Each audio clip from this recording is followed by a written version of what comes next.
Yogi Suritsuma! A trama de Jujutsu Kaisen módulo acabou tornando-se algo bem complexa, com toda essa base em relação a imigrantes simurianos juntamente contra ali os japoneses feiticeiros. Toda essa construção foi algo extremamente interessante para levar ali o Maru a tomar uma iniciativa juntamente com as habilidades do Mahito, a energia amaldiçoada ali da Rika / Yuta, o livreto da Yuki / Chozo e até mesmo ali sobre a justificação de Yuji Itadori. Tudo isso para que espíritos amaldiçoados não surjam mais. Mas Itadori acabou surpreendendo, dizendo que mesmo extinguindo a energia amaldiçoada dos japoneses, provavelmente os espíritos amaldiçoados ainda continuariam a nascer. O que o Itadori quer dizer com isso? Como que maldições ainda poderiam nascer mesmo que a energia amaldiçoada dos japoneses fossem categoricamente extinta? Esse ponto é o que nós vamos discutir e finalmente podemos apontar que Jujutsu Kaisen seja ali uma história, uma prequel envolvendo uma trama parecida com Pokémon, é o que nós vamos falar depois da vinheta.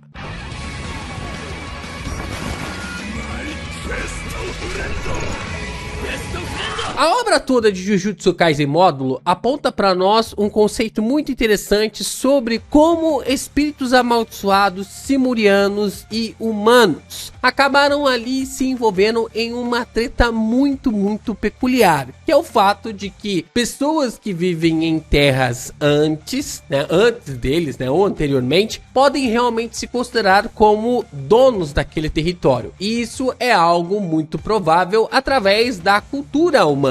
E não tá errado, O pensamento desse tipo de situação não está errado. Mas de fato, isso também coloca ali a outra parte para se pensar. E agora, o que vamos fazer? O que vamos realmente se questionar sobre essa base? Porque onde vamos viver? O que podemos fazer para viver no mundo melhor? Por que nós não podemos ter aceitos ou até mesmo viver de uma forma onde esse contexto pode ser gerado? E através ali meio que tipo dessas comunhões em relação a esses personagens, que vemos ali o Maru chegar em uma conclusão de que os espíritos amaldiçoados precisam deixar de existir para que os humanos simurianos passem realmente a meio que ter uma ligação, uma conexão maior. O Itadori, logo de cara, ele diz que essa ação ela é errada. Fazer algo assim porque você acaba meio que gerando uma violação contra a vontade dos corpos humanos e ao mesmo tempo uma violação no sentido de acabar,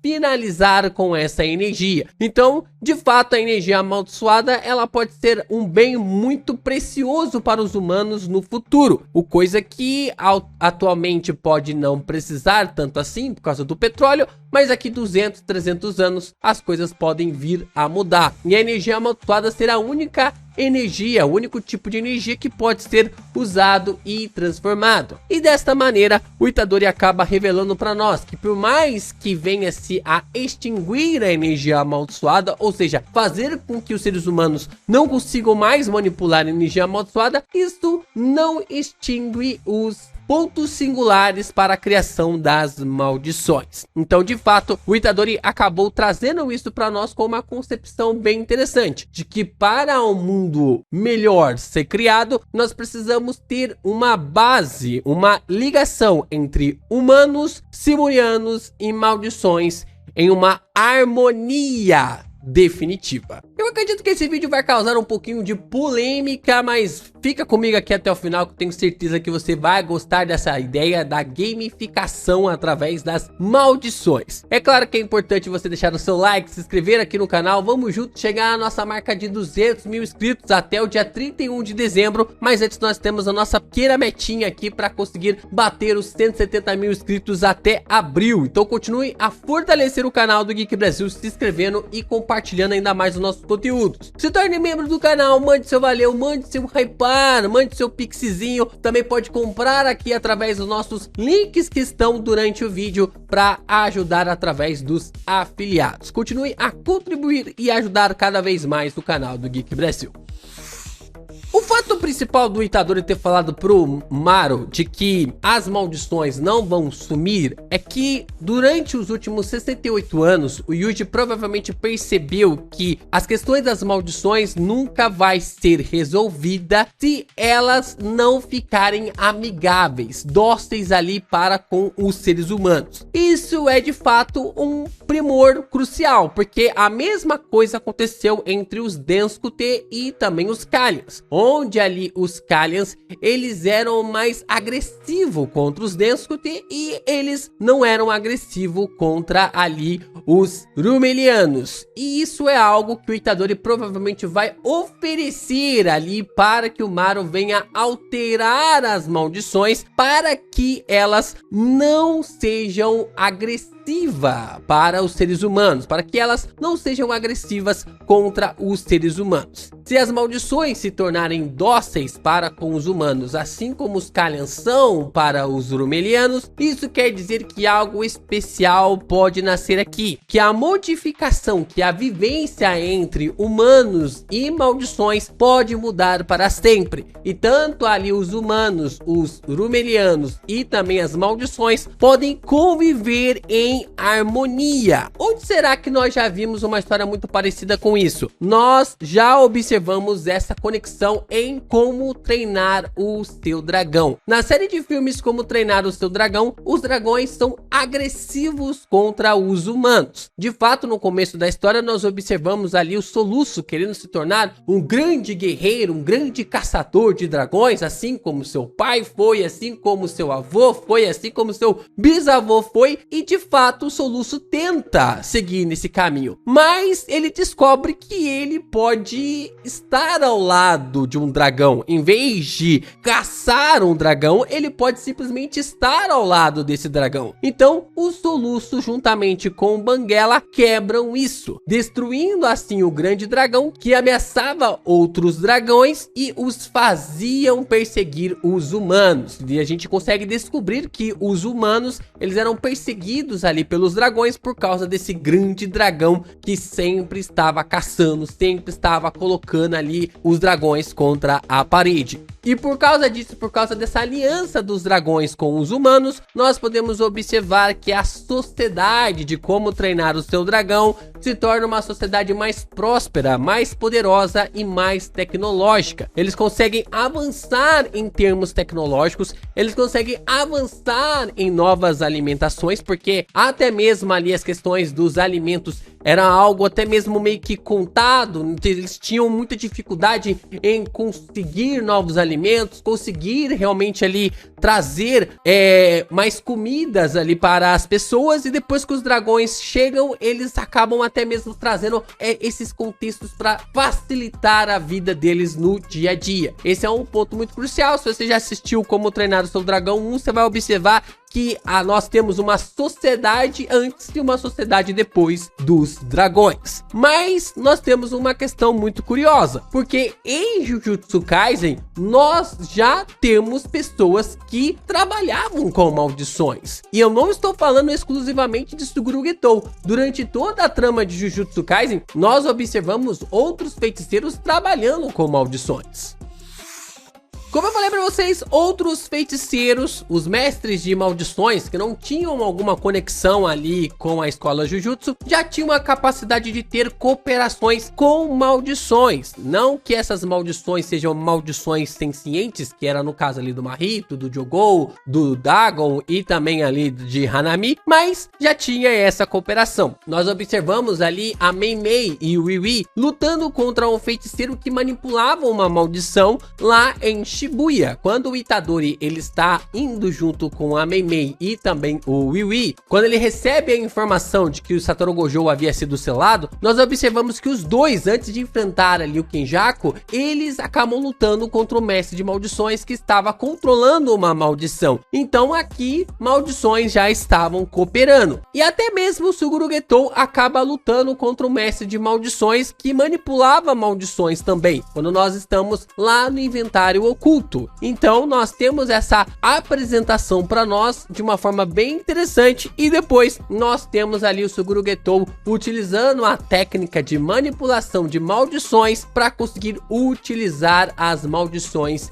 em seus combates. Inclusive essas maldições podem até mesmo expandir os seus domínios, como foi visto ali no inventário oculto ou até mesmo em Shibuya, quando a maldição acaba sendo usada contra Mei Mei e Wei Wei, e essa maldição tem a capacidade de expandir o seu domínio. Então maldições podem cooperar com feiticeiros, seja através da técnica de manipulação de maldições, seja através ali de alguma parceria, de algum contrato. Até mesmo a gente observa a maldição ali com o Toji, que conseguia guardar ali as armas e os receptáculos que o Toji precisava. E o Toji, ele era um ser humano que não tinha energia amaldiçoada. Então, se um humano não tiver energia amaldiçoada, isso quer dizer que uma maldição pode ser dócil para aquele humano. Olha só que coisa interessante, porque o Toji, ele não tinha energia amaldiçoada. Então aquela maldição passou a ver o Toji como sua mãe, como se fosse ali um pet, né? Como se ele fosse um pet ali para o Toji. Então nós observamos essa maldição indo depois para o Suguru Getou, né? Para que o Getou pudesse utilizar ali quando nós chegamos em Jujutsu Kaisen Zero. Mas de fato, as maldições já estavam cooperando com os feiticeiros. E o Itadori provavelmente vai remover a energia amaldiçoada dos humanos, mas ainda vai manter as maldições, fazendo com que elas se tornem dóceis aos humanos. E se a energia amaldiçoada nos humanos faz com que as maldições sejam agressivas contra os humanos, de forma realmente ali comum. Maneira como os Kylians funcionam de um jeito, funcionam de outro, mas o que nós sabemos é que o Itadori vai remover a energia amaldiçoada para que as maldições não sejam mais agressivas contra os humanos. E o que isso vai tornar o mundo de Jujutsu Kaisen uma prequel de Pokémon. Sim, uma prequel de Pokémon. O universo aqui de Pokémon, ele tem muito essa questão dos Pokémons que ajudam os seres humanos. O universo de Pokémon não é só feito ali das batalhas, das rinhas ali de Pokémons. Nós podemos observar que Pokémon são usados no dia a dia pela polícia. O universo de Pokémon mostra isso, de que para manter a segurança, para manter a equipe Rocket longe, a polícia acaba sempre trazendo seus Pokémons para investigar. No caso também das enfermeiras, né, dos hospitais, nós também temos Pokémons que estão ajudando, contribuindo para a sociedade de uma forma ali para ajudar com que a sociedade seja um lugar melhor, com um tratamento melhor. E até mesmo Pokémon mais fortes têm essa base para ser utilizada em construções, ajudando os seres humanos a estarem guiando novas obras, novas construções, novas idealizações. Então isso é colocado de uma forma até mesmo interessante para um possível futuro para Jujutsu Kaisen. Mas, meus amigos, antes que você fique extremamente irritado comigo, eu tenho certeza que você deve estar assistindo esse vídeo com essa cara do Sukuda falando assim: LP, você tá maluco? Como assim? Jujutsu Kaisen é uma prequel de Pokémon? Você ficou maluco?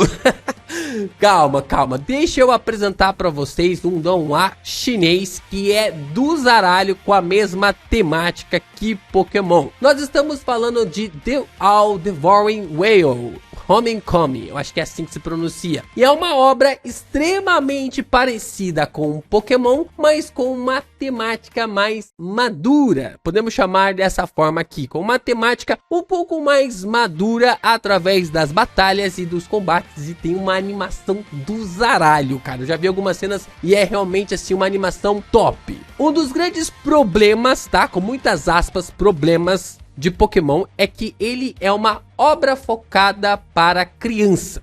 Esse aqui é o ponto crucial. Pokémon é uma obra focada, idealizada, criada ali para criança. Não tem para onde ir, não tem para onde escapar. Você que é adulto, você pode gostar de jogar de Pokémon, nada contra, inclusive eu até mesmo jogo. Então o foco de Pokémon é definitivamente as crianças, o universo, a jogabilidade, os conteúdos, é ser fácil e ao mesmo tempo ser intuitivo ali para que as crianças possam aproveitar mais esse universo. Só que existe um grande gap no Japão em cima disso, porque se Pokémon é algo que está idealizado ainda no universo das crianças e talvez não esteja pegando tanto assim os adolescentes mais, ou até mesmo ali um público mais adulto, isso gera um gap no que os produtores podem fornecer, especializar, principalmente no Japão. E a gente pode observar que os seres de Homecoming são parecidos com as maldições e Shikigamis de Jujutsu. Vocês já repararam nisso? Vocês já acompanharam essa obra, esse Donwa? Eu acredito que tem alguma característica, uma inspiração, principalmente quando nós observamos quadros como esse aqui do Yuta, praticamente gritando: Rika, eu escolho você. O Yuta quase com toda certeza que tá gritando: Rika, eu escolho você. A Rika indo aqui da parte de trás, saindo com tudo. É um quadro muito interessante, é uma trama muito interessante que pode vir ser o futuro de Jujutsu Kaisen, se a gente for analisar nesse ponto, principalmente através desse conceito e contexto relacionado a batalhas. Por quê? Porque até isso poderia fechar o sonho do Hakari. O Hakari sempre quis que o universo Jujutsu se tornasse algo televisionado, né? Algo mais adulto. As batalhas Jujutsu poderiam realmente acontecer. O Hakari ganhou uma boa grana juntamente com a Mei e o Wiwi, mas logo se fechou, logo se passou a não liberar essa espécie de clube da luta. Então as batalhas de maldições, ou até mesmo esse auxílio das maldições, poderiam ser televisionados da mesma forma como acontece ali com um Pokémon. E nós temos uma grande evidência de que Gege Akutami pensa sobre o Pokémon o tempo inteiro. Ele diz em um dos comentários da Weekly Shonen Jump, ele diz que: percebi que não quero ter um cachorro grande, o que eu quero é viver com um Pokémon. Então o Gege Akutami mostra pra nós que esse sonho de ter ali uma prequel para ele envolvendo algo no futuro parecido com Pokémon é algo muito real, é algo muito palpável de acontecer. O universo de Jujutsu seria uma prequel de um Pokémon mais maduro, um universo Pokémon mais maduro. Eu não acho essa ideia tão louca assim, vendo que Shikigamis já existem por aí, já são controlados por feiticeiros, por mestres de maldições. O mestre de maldições, Suguru Getou, já conseguia ali manipular maldições. Então, acho que tem um caminho aqui. Fora que as maldições sendo controlados ali pelos feiticeiros pode ser a base para essa energia. E tudo isso se espalhar para o mundo. O Itadori mesmo fala que no futuro as pessoas vão precisar dessa energia. E nós observamos também que até mesmo os Pokémons, o universo de Pokémon, são usados ali também para alimentar, para fabricar e tudo quanto é coisa, na maneira como existe uma cooperativa entre humanos e Pokémons, da mesma forma como vai existir, possivelmente nessa teoria, entre humanos, maldições e também os Rumelianos.